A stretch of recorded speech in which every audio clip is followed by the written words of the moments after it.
Don't you dare! You're not going to deny me this opportunity, I said, my voice rising as I stood in Thomas Miller's office doorway. The department head looked up from his desk with a satisfied grin that made my stomach turn. After a decade of dedicated service to Peterson Engineering, this was how it would end?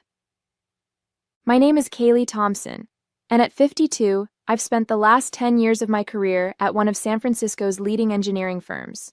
Through 3 company restructures, 2 economic downturns, and countless late nights perfecting designs, I had proven myself invaluable, or so I thought. Kaylee, please sit down. Thomas motioned to the chair across from his desk, his voice carrying that rehearsed sympathy that HR must teach in management training. We're bringing in someone younger for your role. After 10 years, it's time to move on. The words hung in the air between us. Someone younger. Not someone more qualified or experienced, just younger. I felt the familiar heat of indignation rising in my chest, but took a deep breath instead. This wasn't the time for an emotional outburst. I nodded calmly. I appreciate the notice, Thomas. My muted response clearly wasn't what he expected. Thomas blinked, momentarily thrown off script. Well, good. I'm glad you understand. The transition will take place over the next month. We'll need you to train your replacement, Olivia. She graduates from Berkeley next week. I smiled thinly. Of course. What Thomas didn't know, what nobody in the department knew, was that the next board meeting would be special. Very special indeed. Will there be a formal announcement? I asked, my voice steady. We'll announce it at the department meeting on Monday, Thomas replied, already turning his attention back to his computer screen, dismissing me. HR will be in touch about your severance package. I stood up and smoothed my blazer. I see. And the quarterly board meeting is still next Thursday at 2 p.m.? Thomas looked up, confusion flickering across his face. Yes, but that's not something you need to concern yourself with anymore. Just double-checking my calendar, I said lightly. Will CEO Davis be in attendance? Thomas's eyes narrowed slightly. Why do you ask? Just curious, I replied with a shrug. Well, I won't take up any more of your time. As I walked out of his office, I felt strangely calm. 10 years at Peterson Engineering had taught me patience, resilience, and the importance of knowing when to speak and when to remain silent. The next board meeting would reveal everything, and Thomas Miller's smug satisfaction would evaporate faster than morning fog on the bay. Some secrets were worth keeping, even when you were being shown the door. As I walked back to my desk, I couldn't help but smile at the irony of it all. 10 years of dedication reduced to a casual dismissal in a 15-minute meeting. Yet here I was, holding on to information that would completely flip the script. Everything okay? Asked Javier, my colleague from the adjacent cubicle. His eyes held genuine concern. He'd seen too many people walk that same path from Thomas's office, faces drawn with shock and disappointment. Never better, I replied, voice low enough to avoid attracting attention. Just the usual Friday drama. I hadn't told anyone about the private meeting with CEO Catherine Davis 3 weeks ago. It had been unexpected. A call directly to my personal cell on a Sunday afternoon while I was tending to my rooftop garden. Kaylee, we need to talk about your future at Peterson, Catherine had said, her normally formal tone relaxed and direct. Not at the office. Can you meet me at Bayview Cafe tomorrow at 7 a.m.? The memory of that morning was still vivid. Catherine had arrived early, securing a private corner table with a stunning view of the Golden Gate Bridge shrouded in morning mist. I'll get straight to the point, she'd said after we exchanged pleasantries. The board is restructuring our leadership approach. We've been watching your work on the Westlake project. Your innovative solutions saved us millions and impressed our biggest clients. I'd been preparing for bad news, not praise. Thank you, but we want you on the executive board, Catherine had continued, as our new chief operations officer. You understand both the technical and human elements of our business in a way nobody else does. The offer had been unexpected and overwhelming. A seat on the board, overseeing all operational aspects of Peterson Engineering, including Thomas's department. Why me? I'd asked, still processing the magnitude of the opportunity. Because you see what others miss, Catherine had replied simply. And because it's time we had someone at the table who remembers what it's like to be in the trenches. The secrecy had been Catherine's idea. The board vote is just a formality, but I need to manage the politics carefully. Some members, particularly those with connections to Thomas, might try to interfere if they knew beforehand. So I'd signed the contract with only Catherine and the company's legal counsel present. For 3 weeks, I'd attended early morning strategy sessions disguised as vendor meetings in my calendar. I'd reviewed confidential reports and helped draft a new operational framework after hours, all while Thomas plotted my removal. Back at my desk, I checked my phone. A message from Catherine. Contracts filed. Announcement prepared. Still on for Thursday. I texted back a single thumbs-up emoji. For the rest of the afternoon, I diligently worked on transition notes for my supposed replacement. Thomas passed by twice, looking pleased with himself each time. Let him enjoy this moment of perceived victory. The real revelation was just 6 days away. The weekend dragged on endlessly as I prepared for what would undoubtedly be the most consequential week of my career. On Monday morning, I arrived at the office early, dressed in the same professional attire I'd worn for years, nothing that would signal the impending change in my status. The department meeting was scheduled for 10 a.m. in the main conference room. I took my usual seat near the middle of the table, not too prominent, not too hidden. As engineers and project managers filtered in, the room buzzed with the usual Monday morning energy, conversations about weekend activities, project deadlines, and industry gossip. Thomas entered last, followed by a young woman I'd never seen before. She couldn't have been older than 23, with a nervous smile and wide eyes that took in the room with undisguised excitement. "Good morning, everyone," Thomas announced, clapping his hands together. "Before we dive into project updates, I have an important announcement." The room quieted immediately. Several of my colleagues glanced in my direction, sensing what was coming. I'd like to introduce Olivia Parker, who will be joining our team as senior design engineer. Over the next month, she'll be working closely with Kali, who will be leaving us to pursue other opportunities. There it was. The corporate euphemism for being pushed out. I kept my expression neutral as curious and sympathetic looks turned my way. "Kaylee has been with us for 10 years, Thomas continued, his tone suggesting he was bestowing a great honor upon me by acknowledging my service. "And we appreciate her contributions. Please make Olivia feel welcome as she transitions into this important role." Olivia gave a small wave. "I'm really excited to join the team. I've heard so many great things about Peterson Engineering." As the meeting progressed through project updates and quarterly targets, I noticed Thomas watching me carefully, perhaps expecting an outburst or sign of distress. Instead, I participated normally, offering insights on my current projects and volunteering to help with a challenging client issue. After the meeting, Olivia approached me tentatively. "Ms. Thompson, Thomas said you'd be showing me the ropes this week." "Of course," I replied, gesturing for her to follow me to my workspace. "And please, call me Kaylee." As we walked, I felt a pang of sympathy for Olivia. She was merely a pawn in Thomas's game, unaware of the complicated dynamics she'd stepped into. "First thing you should know," I said once we reached my desk, "is that engineering at Peterson is as much about politics as it is about technical skill." Olivia looked surprised by my frankness. I thought it would be more merit-based." I smiled. "It should be. Maybe someday it will be again." The next 3 days passed in a blur of knowledge transfer sessions, project handoffs, and careful documentation of my workflow. Through it all, I maintained my professional demeanor, giving Olivia every advantage I could without revealing my true circumstances.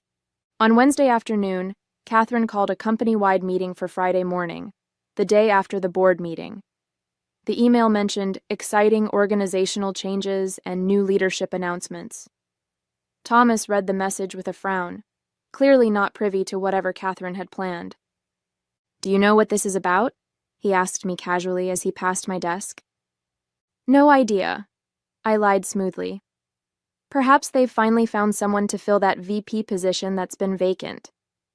He nodded, satisfied with my ignorance, and walked away. Thursday was approaching rapidly, and with it, the moment of truth. Thursday morning arrived with a strange sense of calm washing over me. I'd prepared for this day meticulously, choosing my outfit with particular care. A tailored charcoal suit I'd purchased for the occasion, accented with a subtle jade silk blouse that brought out the green in my eyes. It was an executive look, though no one would question it as being particularly out of character for me. I arrived at work to find my going-away party in full swing, a sad spread of supermarket cupcakes and lukewarm coffee in the break room.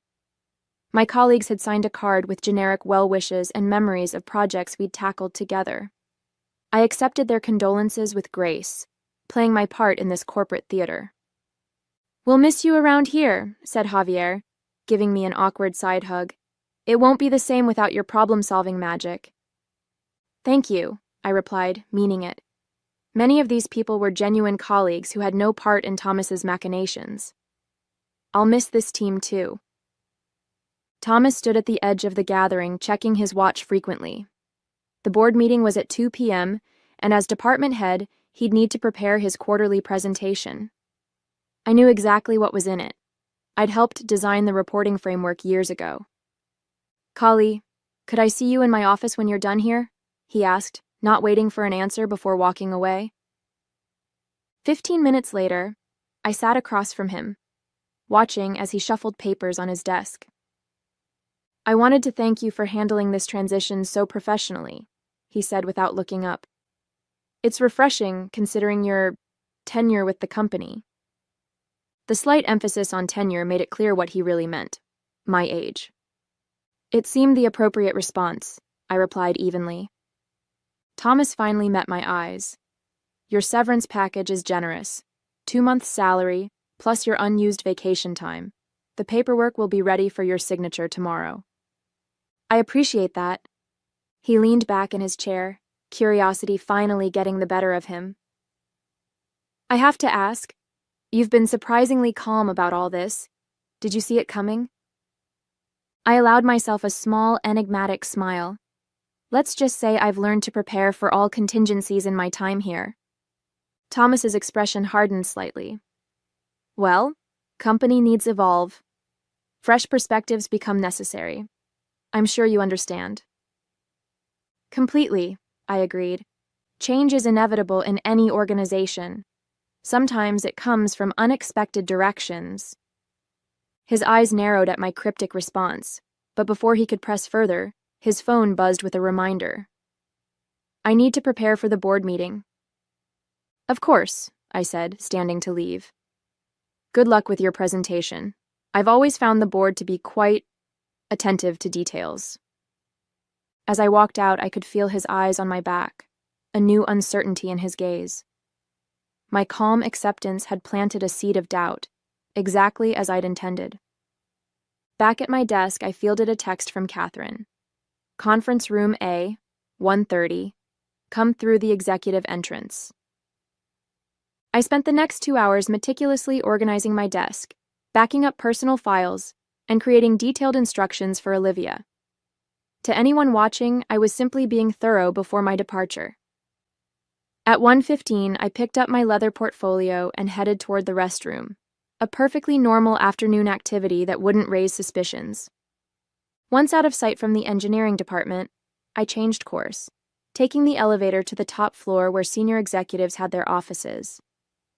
The executive suite had its own private entrance to the boardroom, a door that I had never had cause to use in my 10 years with the company. Until today. Catherine was waiting for me in the hallway, her normally serious face softened with anticipation. "Ready to make history?" she asked quietly. I took a deep breath, feeling the weight of the moment. "As ready as I'll ever be." "Perfect," she replied, checking her watch. "The other board members are already seated. Thomas will enter through the main door at exactly 2 p.m. Let's make sure we're in position before then." Together, we walked toward the executive entrance to Conference Room A, where everything was about to change. The boardroom of Peterson Engineering exuded power and tradition. 12 high-backed leather chairs surrounded an immense mahogany table that had witnessed decades of critical decisions. Floor-to-ceiling windows offered a panoramic view of San Francisco's skyline, a constant reminder of the heights to which the company had climbed. By 1:45 p.m., 10 board members were already seated, engaged in pre-meeting small talk. Catherine nodded subtly toward an empty chair on her right, my designated seat. I felt a momentary flutter of nerves as I took my place, but it quickly subsided as several board members smiled in recognition. William Harrison, the 70-year-old chairman of the board, extended his hand. "Ms. Thompson, we're delighted to finally have you join us officially. Catherine has spoken highly of your operational insights." "Thank you, Mr. Harrison. I appreciate the opportunity," I replied, my voice steady despite the significance of the moment. For the next 10 minutes, I was introduced to each board member.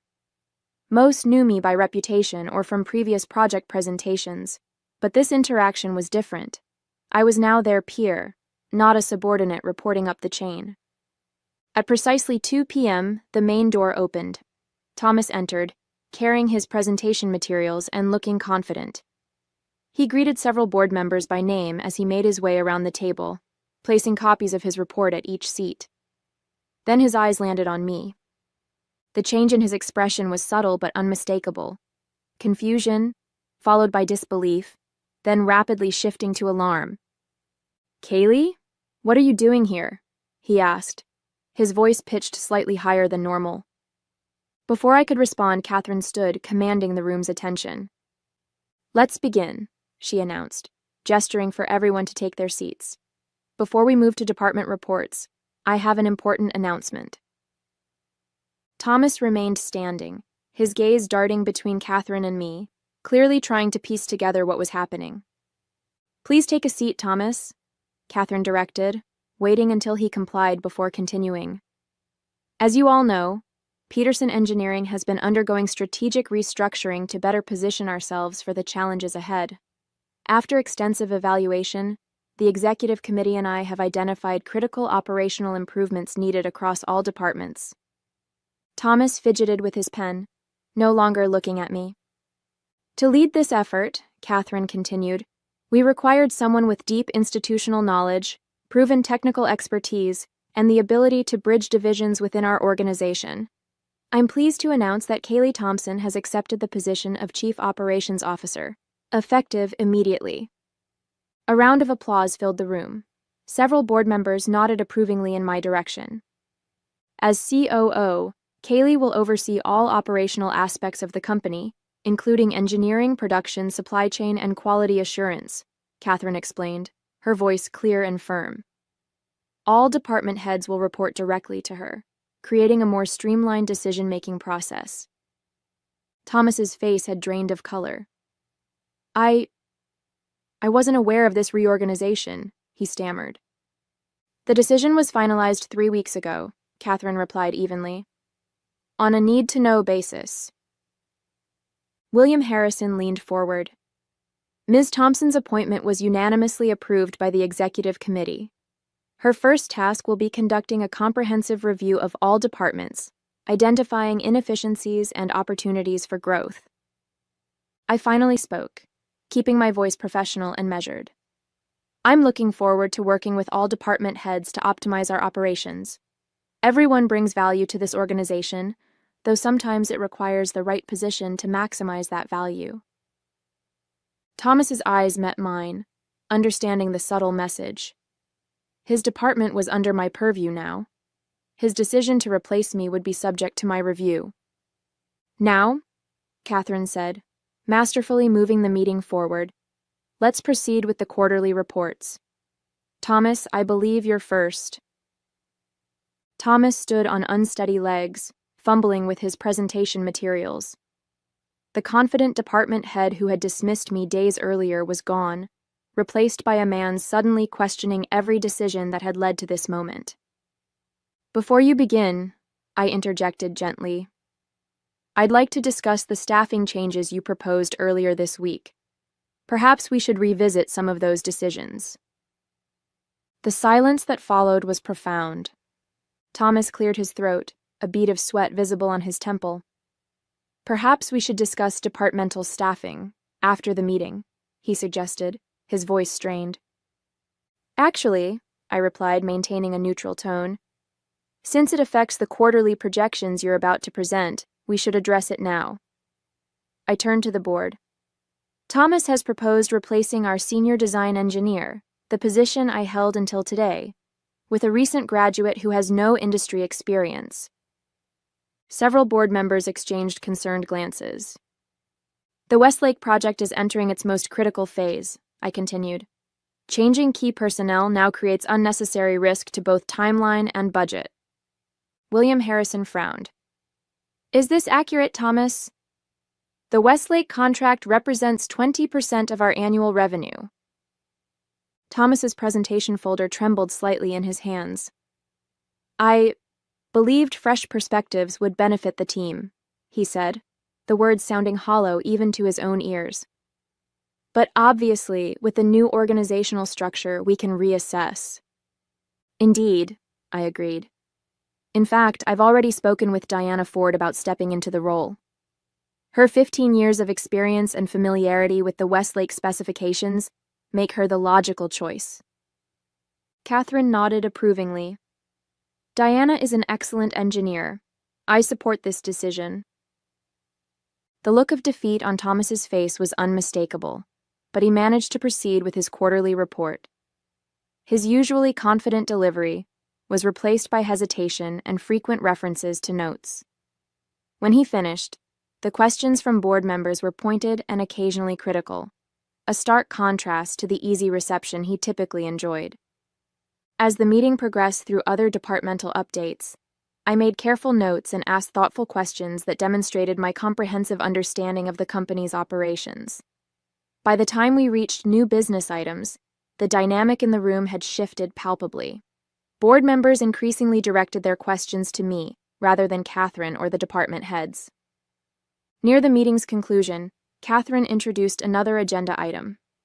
"As part of our restructuring, we'll be reviewing each department's age demographics and succession planning strategies.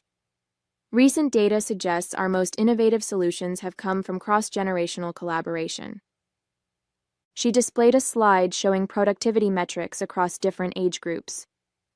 "As you can see, teams with age diversity consistently outperform homogeneous groups. Kali will be leading an initiative to ensure we maintain healthy age distribution throughout the organization." I caught Thomas's eye across the table. "Experience and fresh perspectives both have value when properly integrated," I said. "I look forward to working with all department heads to optimize their team compositions." The meeting adjourned at 4:30 p.m. As board members gathered their materials and engaged in post-meeting conversations, Thomas approached me cautiously. "Congratulations on your promotion," he said stiffly. "Had I known, you'd have made different decisions," I finished for him. "I understand completely." He nodded uncomfortably. "About Olivia." "She's talented but inexperienced," I said.